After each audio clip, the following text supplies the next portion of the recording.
Assalamualaikum warahmatullahi wabarakatuh. Perkenalkan, nama saya Ismu Agung Alvaris, NIM D011959 dari Prodi Ilmu Administrasi Negara, Fakultas Ilmu Sosial dan Politik, Universitas 11 Maret. Perkenalkan, nama saya Farhan Ramadan Widodo dari Prodi Ilmu Administrasi Negara 2019 dari Fakultas Ilmu Sosial dan Politik, Universitas Negeri 11 Maret. Assalamualaikum warahmatullahi wabarakatuh. Perkenalkan, nama saya Marsha Aisyah Fatah dengan NIM D01190066 dalam memenuhi tugas mata kuliah statistik Program Ilmu Administrasi Negara FISIP UNS. Perkenalkan, nama saya Maulana Malik Ibrahim dari Prodi Administrasi Publik Angkatan 2019, kelas B dengan NIM D01190067. Nah, seperti yang kita tahu, di beberapa negara yang ada di dunia ini, termasuk di Indonesia, sedang melawan sebuah virus, yaitu virus corona atau yang biasa kita sebut dengan COVID-19. Dan kali ini saya dan teman-teman saya akan memberikan informasi berupa data tentang perkembangan jumlah orang yang terkena COVID-19 atau sembuh dari COVID-19 di daerah Bali dan Nusa Tenggara Barat. Metode penghitungan data yang kita gunakan adalah Person Product Moment Correlation atau PPMC. Saat ini saya akan menjelaskan mengenai statistik deskriptif antara kedua daerah ini, yaitu daerah Bali dan daerah Nusa Tenggara Barat. Sudah menjadi hal umum bahwa kedua daerah ini merupakan daerah wisata yang paling sering dikunjungi di Indonesia, bahkan dari luar negeri sekalipun. Nah, kedua provinsi ini juga tidak luput dari penyebaran pandemik COVID-19 yang terjadi saat ini. Dalam menghadapi pandemik ini, pemerintah daerah dari Bali dan Nusa Tenggara Barat sama-sama tidak menerapkan pembatasan sosial berskala besar atau PSBB dan mengambil alternatif lain. Oleh karena itu, mari kita lihat bagaimana perkembangan dari kedua daerah ini mengenai peningkatan dari kenaikan COVID di daerahnya. Nah, kasus positif COVID-19 di kedua provinsi ini sama-sama meningkat sejak awal kemunculannya. Kemudian di bawah ini merupakan data peningkatan kasus positif COVID-19 di Bali dan Nusa Tenggara Barat sejak tanggal 23 April 2020 hingga tanggal 10 Juni 2020. Kemudian mari kita lihat dari diagram yang telah kami tunjukkan ini. Dapat dilihat dalam selang waktu 49 hari terdapat kenaikan yang cukup drastis atau signifikan di kedua daerah tersebut dalam kasus positif COVID-19. Kemudian bila kita lihat dari tabel yang telah kami siapkan ini, dalam positif corona di Nusa Tenggara Barat rata-rata yang dapat kami simpulkan yaitu berkisar antara 445,1836735. Kemudian untuk positif di daerah Bali yaitu berkisar antara 362,71428857. Nah, dari tabel ini kita bisa melihat ada perbedaan antara dari kedua daerah wisata ini, yaitu di daerah Nusa Tenggara Barat kenaikan lebih tinggi dibandingkan dari daerah Bali. Dan ini merupakan data yang kami ambil sejak tanggal 23 April 2020 hingga tanggal 10 Juni 2020.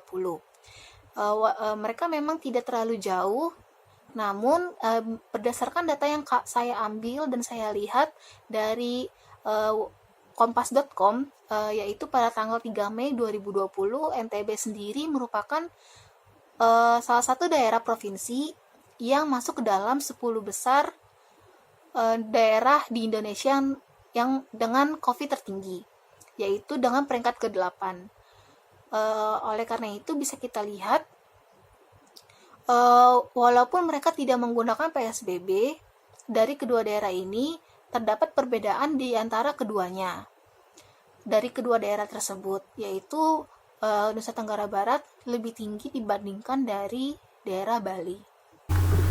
Oke, teman-teman semua, di sini saya akan menjelaskan tentang uji normalisasi data dari dua wilayah, yaitu Provinsi Nusa Tenggara Barat dan Provinsi Bali.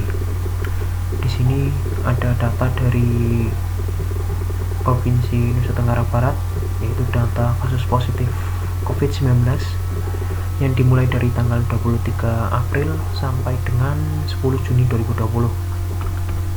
Dan ini distribusinya. Untuk Mei-nya sendiri hasilnya yaitu 445,183 sekian. Standar deviasinya yaitu 210,673 sekian. Scoutness-nya sendiri yaitu 0,631 sekian. Dan kurtosisnya yaitu min 0,801 sekian. Jadi bisa disimpulkan dari hasil scoutness dan kurtosisnya bahwa data dari Provinsi Nusa Tenggara Barat ini normal. Dan ini ada grafiknya. Selanjutnya yaitu dari Provinsi Bali, juga sama, dimulai dari tanggal 23 April sampai dengan 10 Juni 2020. Dan ini distribusinya. Untuk Mei-nya sendiri hasilnya yaitu 362,714 sekian. Standar deviasinya yaitu 122,657 sekian. Scoutness-nya sendiri hasilnya 0,407 sekian. Dan kurtosisnya min 0,490 sekian. Di sini juga bisa disimpulkan kalau datanya normal dilihat dari hasil scoutness dan kurtosisnya. Ini ada grafiknya.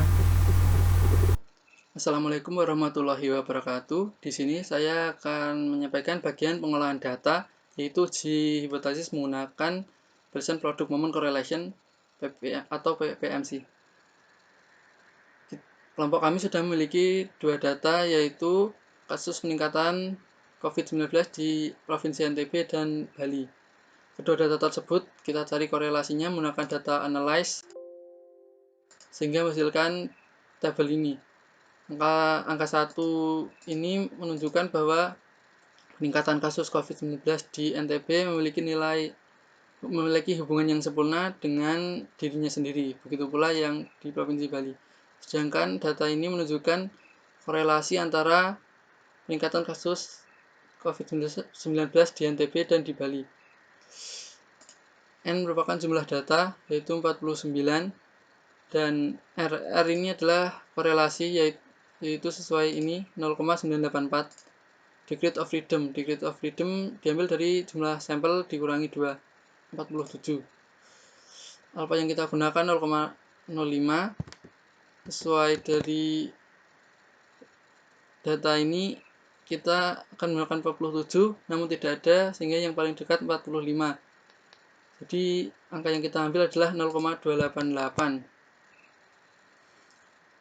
Angka tersebut kita masukkan ke dalam tabel sebagai pembatas data hipotesis tersebut ditolak atau diterima. Karena nilai korelasi ini kita masukkan dan ada di antara 0,288 dan 1, yang berarti hipotesis 0 ditolak. Hipotesis kelompok kami yaitu hipotesis 0 tidak ada hubungan peningkatan kasus positif COVID-19 antara Bali dan NTB, dan hipotesis alternatifnya ada hubungan antara peningkatan kasus positif COVID-19 antara Bali dan NTB. Sehingga jika hipotesis 0 ini ditolak, yang kita gunakan adalah hipotesis alternatif. 0,984 menunjukkan bahwa ada hubungan positif yang tinggi, sehingga kesimpulan yang dapat diambil ada hubungan positif yang kuat antara penambahan kasus positif COVID-19 di Bali dan NTB yang sama-sama tidak menerapkan PSBB. Setelah kami menampilkan hasil kerja kami memberikan kesimpulan bahwa Provinsi Bali dan Nusa Tenggara Barat sama-sama tidak melakukan PSBB selama merebaknya COVID-19 di negara Indonesia. Kasus positif COVID-19 di kedua provinsi ini sama-sama terus mengalami peningkatan sejak tanggal 23 April sampai 10 Juni 2020. Di antara kedua provinsi tersebut, Nusa Tenggara Barat mengalami peningkatan lebih cepat daripada Provinsi Bali. Namun, perbedaan itu tidak terlalu jauh antara Provinsi Bali dan Provinsi Nusa Tenggara Barat. Dan demikianlah pokok bahasan yang dapat kami sampaikan. Semoga hasil kerja kami yang kami sampaikan lewat video ini dapat bermanfaat bagi kita semua. Meskipun kami ingin kesempurnaan dalam hasil kerja kami, tapi kenyataannya kami masih mengalami banyak kekurangan. Hal ini dikarenakan masih minimnya pengetahuan kami. Oleh karena itu, kritik dan saran yang bersifat membangun sangat kami harapkan guna untuk mengevaluasi kami ke depannya nanti. Sekian dari saya dan teman-teman saya.